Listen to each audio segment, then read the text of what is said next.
नमस्कार, मैं हूं अशोक सिंघल। आज हम बात करेंगे शिवसेना के संस्थापक बाला साहब ठाकरे की। बाला साहब ठाकरे के बारे में आपने बहुत कुछ सुना और पढ़ा होगा, लेकिन आज मैं आपको ऐसी बातें बताऊंगा जो आपने कभी सुनी भी नहीं होंगी और पढ़ी भी नहीं होंगी।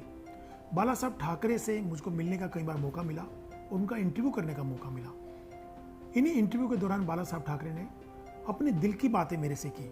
उन्होंने बताया कि वो फिल्मों को लेकर के कौन सी फिल्में उनको अच्छी लगती हैं, फिल्मों के बारे में उनके क्या व्यूज़ हैं, और ख़ास बात यह कि फिल्मों में उन्होंने किसी एक्टर की तरह काम तो नहीं किया, लेकिन फिल्मों से वो जुड़े रहे।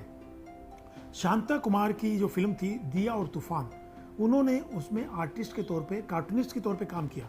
जो न्यूज़पेपर में कार्टून बनते थे फिल्म को लेकर के, उसमें काम किया। और बरसात राज कपूर की, उसमें भी वो जुड़े रहे, लेकिन उन्होंने कभी फिल्म में एक्ट करने की नहीं सोची। मैंने उनसे पूछा कि बाला साहब, आपने कभी, आपके पास इतने फिल्म से जुड़े लोग आते हैं, चाहे वो डायरेक्टर्स हों, प्रोड्यूसर्स हों, स्टार्स हैं, सब आपके घर आते हैं, आपका कभी मन नहीं किया मैं फिल्म में कोई रोल करूं? उन्होंने कहा नहीं, मुझे कभी नहीं लगा कि मैं कोई पार्टिसिपेट करूं एक्टर के नाते उसमें, लेकिन मैंने फिल्मों में ज़रूर किसी न किसी तौर पे मैं जुड़ा रहा। 2 फिल्में मैंने आपको बताई। और उन्होंने कहा कि मेरे पास काफ़ी फिल्म स्टार्स आते थे, बैठते थे, और एक किस्सा तो उन्होंने मेरे को बताया कि एक समय में दिलीप कुमार से उनकी बड़ी दोस्ती थी। दिलीप कुमार उनके घर आया करते थे, और उन्होंने उससे जुड़ा एक किस्सा बताया कि दिलीप कुमार के साथ बैठ करके वो बियर भी पिया करते थे और टेरिस पर। और दिलीप कुमार जब भी मन होता था फ़ोन करते थे कि मैं आ रहा हूँ आपके पास बियर पीने के लिए, तो हम लोग साथ बैठ के बियर पीते थे और गपशप करते थे। और घर में जो चने की दाल होती है उसको तल करके बियर के साथ हम लोग खाया करते थे, और दिलीप कुमार को काफ़ी पसंद थी वो। तो एक किस्सा। और बाद में उन्होंने कहा कि दिलीप कुमार से मेरे संबंध भी थोड़ा बिगड़ गए थे। जो उनको निशाने पाकिस्तान अवार्ड से नवाजा गया था, तो मैंने उसका विरोध किया था। मुझे लगा कि दिलीप कुमार को वो एक्सेप्ट नहीं करना चाहिए था, क्योंकि वो भारत के सुपरस्टार हैं, उनको उस नज़रिए से देखा जाता है। तो उसके बाद उनके संबंध खराब हो गए थे। इसके अलावा काफ़ी फिल्म स्टार्स उनसे लगातार मिलते जुलते रहते थे, और उनके फेवरेट स्टार्स में अमिताभ बच्चन, धर्मेंद्र, जितेंद्र, नाना पाटेकर हीरो के तौर पे उनके काफ़ी फेवरेट थे।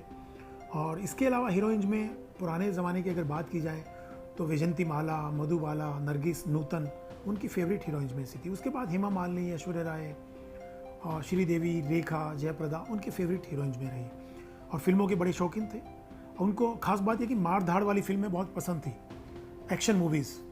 टीवी बहुत कम देखते थे। उन्होंने बताया कि वो न्यूज़ कभी कभी देखते थे, लेकिन टीवी ज़्यादा देखना पसंद नहीं करते थे। और मैं आपको एक चीज़ और बता दूं, सहगल को सुनना बहुत अच्छा लगता था उनको।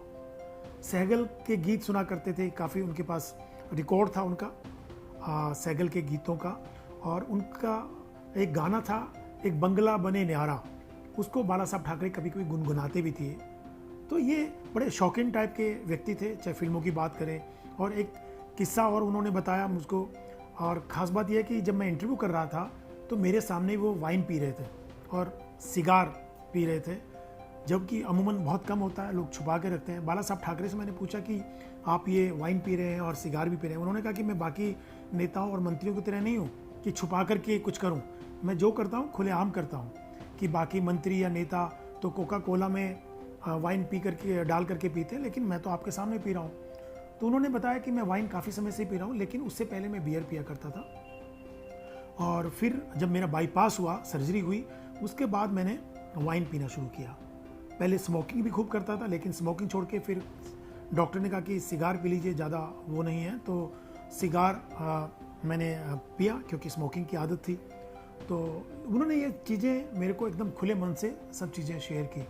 और उन्होंने एक चीज़ और मुझको बताई कि अर्ध सत्य फिल्म उनको बहुत अच्छी लगती थी, और बार बार उस फिल्म को उन्होंने देखा। जब भी मन होता था अर्ध सत्य फिल्म वो लगा लेते थे और उसको देखा करते थे।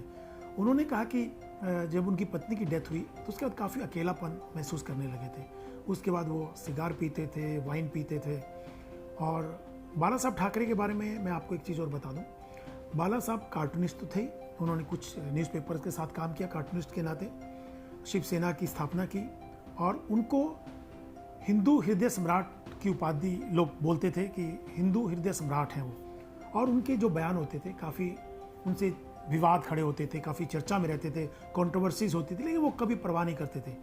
बाला साहब ठाकरे के बारे में एक बात और है कि वो कभी किंग नहीं बनना चाहते, किंग मेकर बनना चाहते थे। और अगर वो चाहते तो वो मुख्यमंत्री भी बन सकते थे जब उनकी पार्टी और बीजेपी के साथ मिलकर सरकार आई, लेकिन उन्होंने कभी चुनाव नहीं लड़ा।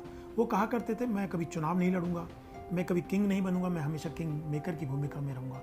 तो बाला साहब ठाकरे का एक अपना अंदाज था जीने का, उसको अपने ढंग से जीते थे। और वो मुंबई से बाहर कभी नहीं जाते थे, मुंबई में रहते थे और वहीं से अपने हिसाब से वो राजनीति करते थे। और बाला साहब ठाकरे ने जब शिवसेना की स्थापना की उसके बाद उन्होंने सामना न्यूज़पेपर भी निकाला, पहले मराठी में निकाला, फिर हिंदी में भी दोपहर का सामना उन्होंने निकाला। और जो भी पार्टी की लाइन होती थी, कुछ बोलना होता था, वो सामना के थ्रू भी समय समय पर बोलते रहते थे। तो बाला साहब ठाकरे ने एक चीज़ और बताई मुझको, क्रिकेट के शौकीन थे, क्रिकेट देखते थे वो, उनके पास क्रिकेटर्स भी आते थे, सुनील गावस्कर को बहुत पसंद करते थे वो। और उन्होंने क्रिकेट कमेंट्री भी सुनाई मुझको कि कैसे क्रिकेट कमेंट्री होती है। इससे पता चलता है कि वो कितनी दीवानगी थी क्रिकेट को लेकर के, क्योंकि एक इतना बड़ा नेता क्रिकेट की कमेंट्री उसी अंदाज में करे जो प्रोफेशनल्स करते हैं। तो ये बाला साहब ठाकरे का अंदाज था, चाहे वो खेल हो, चाहे फिल्में हो, चाहे पॉलिटिक्स हो, हर चीज़ को वो अपने ढंग से जीते थे। राजनीति जब करते थे तो अपने ढंग से उसमें लीन होकर के उसको काम करते थे, बहुत ही कमिटेड थे पॉलिटिक्स को लेकर के, अपनी विचारधारा को लेकर के। और जब पाकिस्तान के साथ कभी मैच होता था तो उसमें वो विरोध करते थे कि इंडिया और पाकिस्तान का मैच नहीं होना चाहिए, पिच खोदने तक की कई बार ऐसी घटनाएं हुई शिवसेना के द्वारा। तो बाला साहब ठाकरे जो भी करते थे खुले तौर पर करते थे, किसी का विरोध करना होता था वो खुले तौर से करते थे। तो बाला साहब ठाकरे ऐसी शख्सियत रहे जो हमेशा से बेबाकी से बोलने के लिए जाने जाते थे। आज के लिए बस इतना ही। अगली बार फिर एक और नए व्यक्तित्व के साथ नए किस्से कहानियां लेकर के आपके बीच में आऊँगा। धन्यवाद।